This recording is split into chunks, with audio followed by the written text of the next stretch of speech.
E agora a gente vai conversar com o professor de Direito Constitucional da Universidade Federal Fluminense, Gustavo Sampaio. Olá, professor, muito bom dia, obrigado pela sua presença aqui no CNN Novo Dia, professor. Eu quero começar, professor, perguntando primeiro sobre essa possibilidade de suspensão desse indulto, né? Para que as pessoas em casa consigam entender isso de uma forma mais clara e mais nítida, professor. Há possibilidade desse indulto que foi concedido, que foi decretado pelo presidente Jair Bolsonaro ao deputado, ao parlamentar Daniel Silveira, ele seja suspenso dentro do Supremo? Já há um entendimento disso? A Basília inclusive trouxe essa apuração, que é um entendimento dentro da corte ali, de alguns ministros, de que isso pode acontecer, ele pode ser suspenso no primeiro momento. Na sua avaliação, como é que o senhor vê essa situação? Professor, muito bom dia mais uma vez, bem-vindo.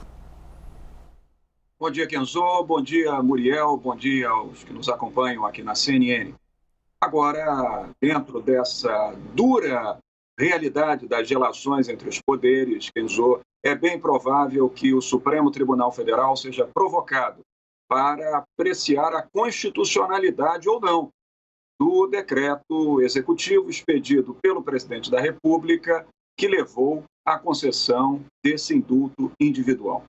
Mas é sempre importante dizer que, embora essa possibilidade de avaliação da constitucionalidade do decreto exista, nós estamos num momento muito difícil, muito delicado das relações entre os poderes e me parece que o presidente da República ele tem sempre a intenção do acirramento, a intenção do agravamento da tensão entre Poder Executivo e Poder Judiciário, especialmente o Supremo Tribunal Federal, porque isso vem dentro de uma linha programática de campanha da reeleição do presidente.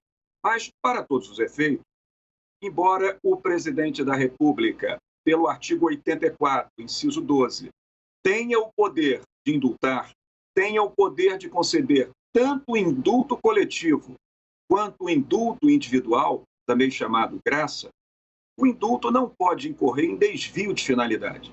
E na análise de muitos juristas, o ato do presidente da República está agravado pelo desvio de finalidade, uma vez que se destinava a proteger especificamente um correligionário político por razões estritamente políticas, e por conta desse desvio é possível que o Supremo Tribunal Federal pronuncie a inconstitucionalidade desse decreto concessivo do indulto. Agora, é claro, Kenzo, isso se o Supremo Tribunal Federal for devidamente provocado para apreciar essa matéria.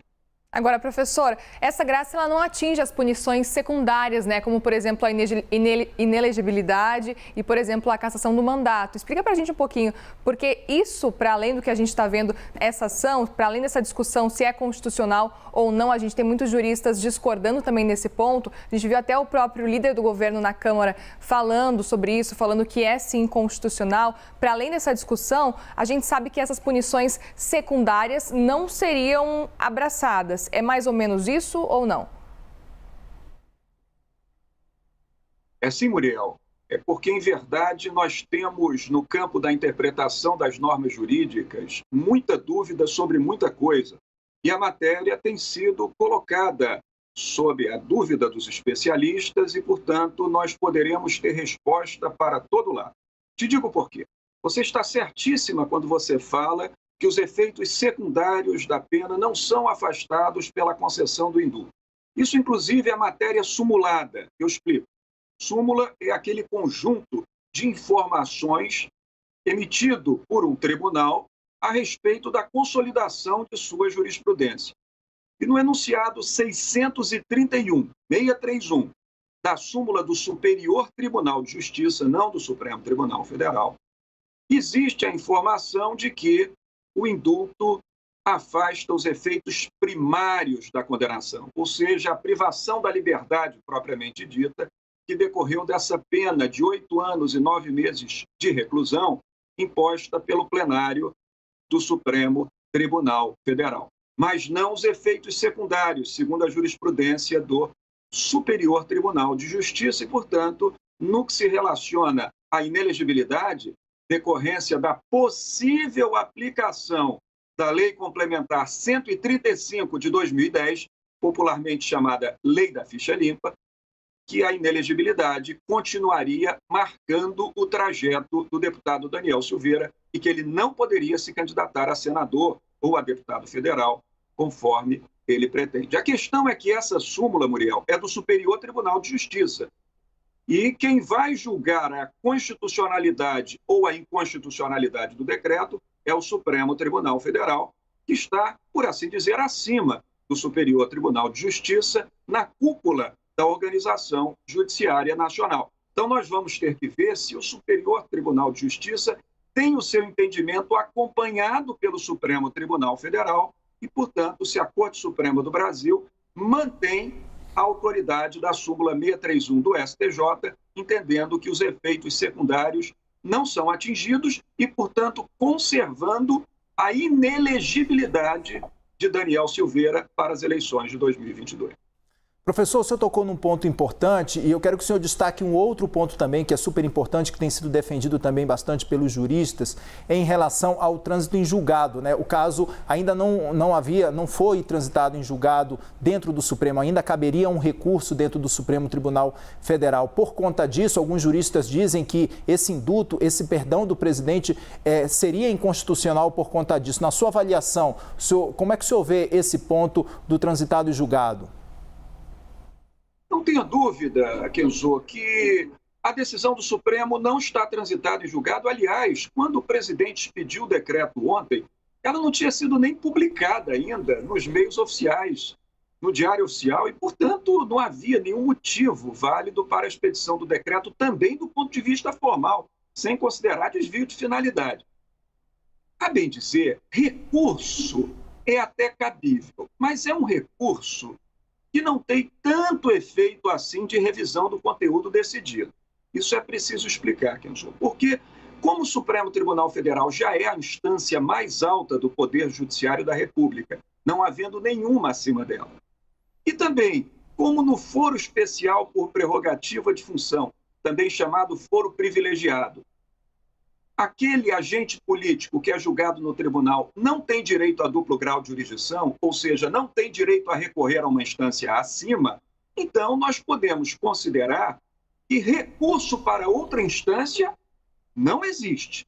O único recurso que existe agora é o recurso dos embargos de declaração, previsto no artigo 619 do Código de Processo Penal, e que tem por finalidade apenas esclarecer eventuais pontos obscuros, duvidosos da decisão judicial, que tem por objetivo sanar algumas lacunas da decisão judicial, sem a destinação, Kenzo, de mudar o conteúdo do que foi decidido.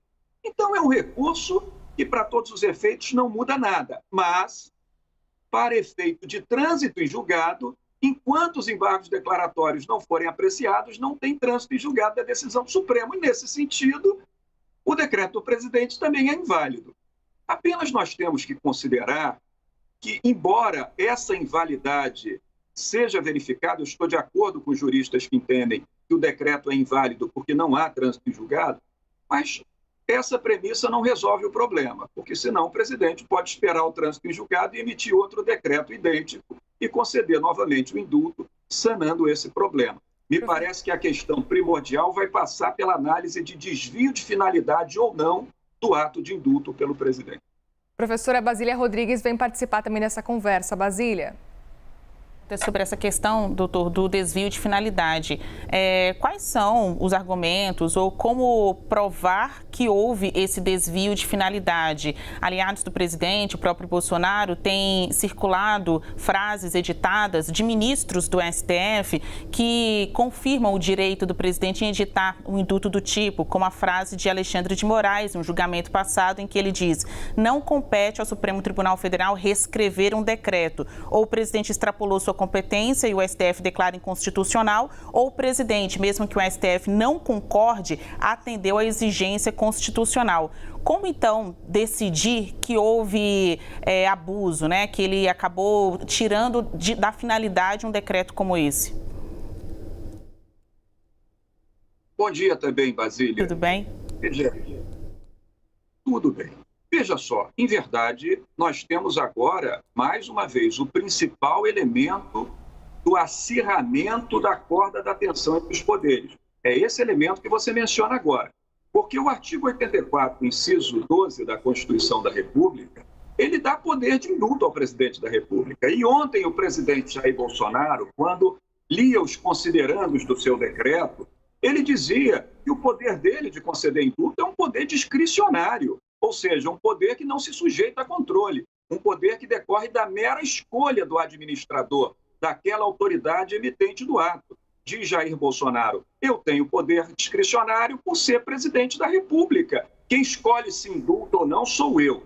Está bem, é uma verdade o que diz o presidente. Mas a jurisprudência unânime no Brasil já considera que o ato administrativo, ainda que discricionário, ele não pode se desviar da sua finalidade juridicamente prevista.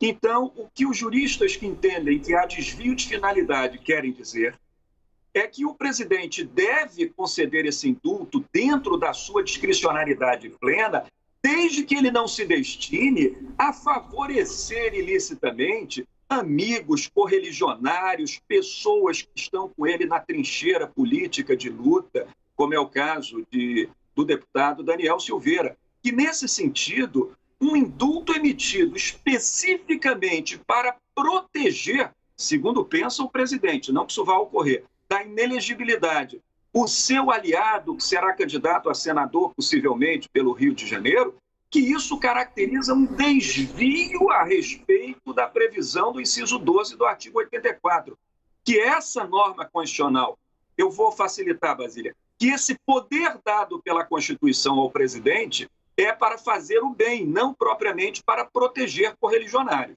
Agora, veja, isso é uma suposição que eu estou fazendo, respondendo à tua questão.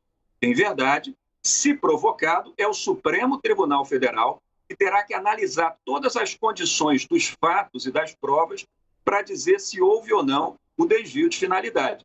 E vou lhe falar também, Basília, se assim entender o Supremo Tribunal Federal, eu acho que o presidente da República vai ter atingido o seu objetivo, que é de acirrar o tensionamento da corda e dizer lá na frente, o Supremo Tribunal Federal está exorbitando os seus poderes e violando minha autoridade constitucional de presidente da República. Me parece. Aí já é um julgamento meu que escapa à análise jurídico-constitucional e entra na análise política. Mas, se me permitir, é o que o presidente quer. Nós conversamos com Gustavo Sampaio, professor de Direito Constitucional da Universidade Federal Fluminense. Professor, obrigada por participar aqui da CNN Brasil. Obrigada pela conversa e pela disponibilidade. Eu que agradeço. Bom dia a todos, a todas e bom trabalho. Até a próxima. Obrigada.